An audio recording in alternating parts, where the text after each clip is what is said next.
Non rezo o meu WhatsApp porque isso está mal.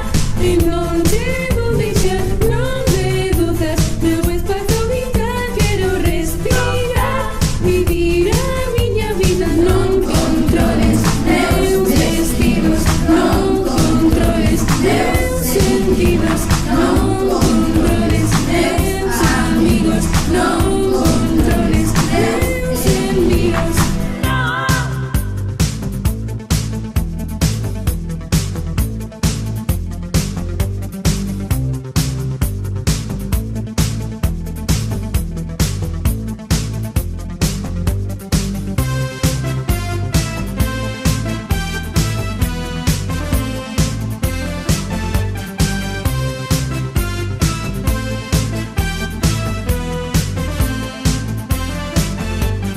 Non controles meus vestidos, non controles meus sentidos, non controles meus amigos, non controles meus sentidos, non controles meu xeito de vestir, non vou vas cambiar, porque a miña elección. Non controles meu xeito de pensar, porque é persoal e non vou cambiar. Non te creas que querer o control que queres ter. Non controles miña vida, non te agobies, hai saída.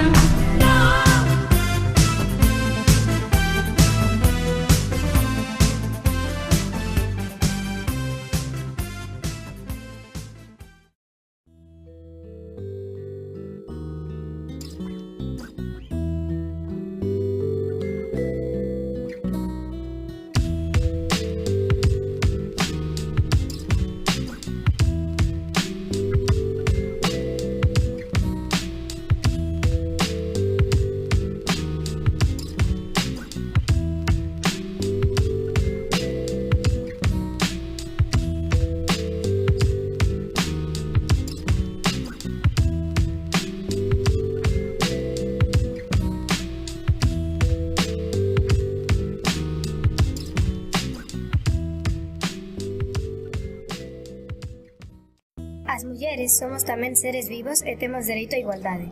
Todos temos os mesmos dereitos, a nosa dignidade e todos somos persoas iguais. Non hai ninguén superior nin inferior ao resto. Non a violencia de xénero, nin agora nin no futuro. Ninguén, ni ti, nin eu debería sentir a sensación de ser inferior ou superior a alguén. Todas as persoas somos iguais. Queridas mulleres, hoxe é o voso día. Para min, os homes e as mulleres teñen os mesmos dereitos. Por que maltratan as mulleres? Non olvidedes que sodes moi importantes. A desigualdade nos postos de traballo empeza a ser preocupante. Hai tempo que non vos respeta, pero hoxe vimos para cambiar.